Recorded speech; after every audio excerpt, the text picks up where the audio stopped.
Welcome back to Murder, Mystery, Crime, and History. In this next video, I will be talking about the mysterious disappearances of two young women, one named Tara Calico and the other named Crystal Rogers. Tara Lee Calico is an American woman who disappeared near her home in Belen, New Mexico on September 20th, 1988. She is widely believed to have been kidnapped.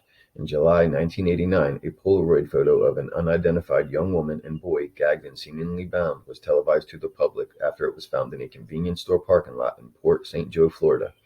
Family friends thought the woman resembled Calico and contacted her mother, who then met with investigators and examined the Polaroid. She believed it was her daughter after taking time, growth, and lack of makeup into consideration, and noted that a scar on the woman's leg was identical to the one that Calico had. Scotland Yard analyzed the photo and concluded that the woman was Calico, but a second analysis by the Los Alamos National Laboratory disagreed. An FBI analysis of the photo was inconclusive.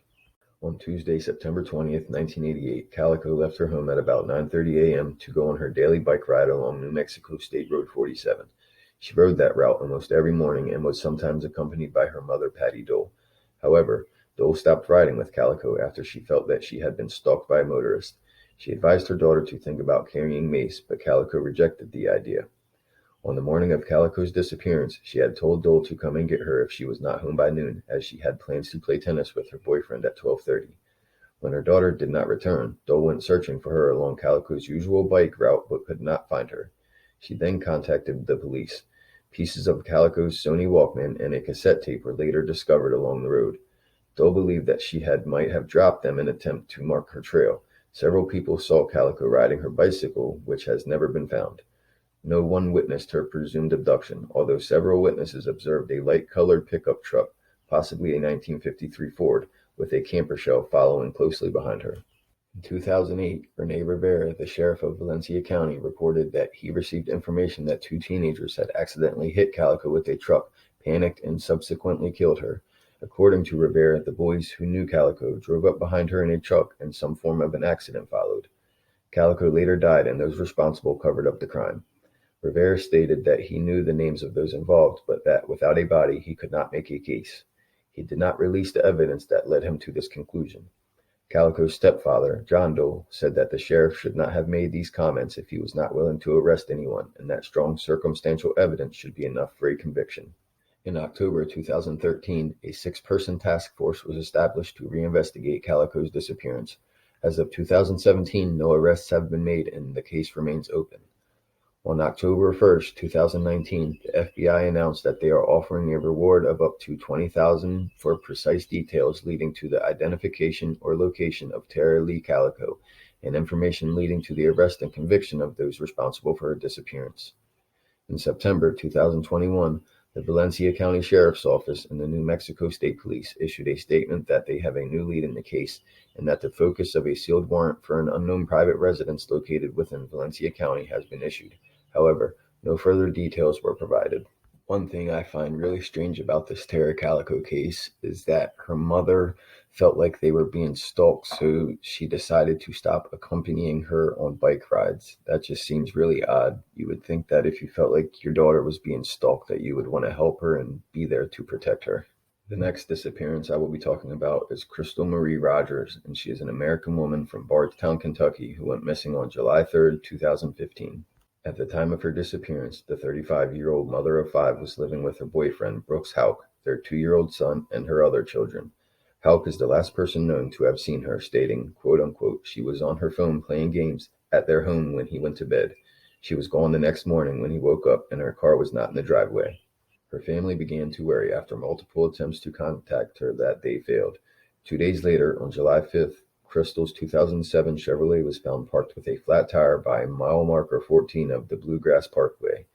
The keys were still in the ignition, and her purse and cell phone were also found inside. She was officially reported missing by her mother, Sherry Ballard, that same day. The Ballard family was very vocal about having their suspicion of Brooks Houck having some sort of involvement in Rogers' disappearance early on in the case. In an interview, Crystal's sister said, Brooks has not offered once to search or help or do anything for the family. On July 8th, Houck was brought in by the Nelson County Sheriff's Office for questioning. Nick Houck, Brooks's brother, and a Bardstown police officer called mid-interview and told him not to speak with police. The next day, Nick was called to testify in front of a grand jury, which led police to suspect he also had involvement in the disappearance. It is at this time that Nick stopped cooperating with the sheriff's office. However, he agreed to a polygraph test after being interviewed by Kentucky State Police. Nick finally took a polygraph test on July 20th after being contacted by the FBI. The examiner expressed grave concerns about the results with Bardstown Police Chief McCubbin.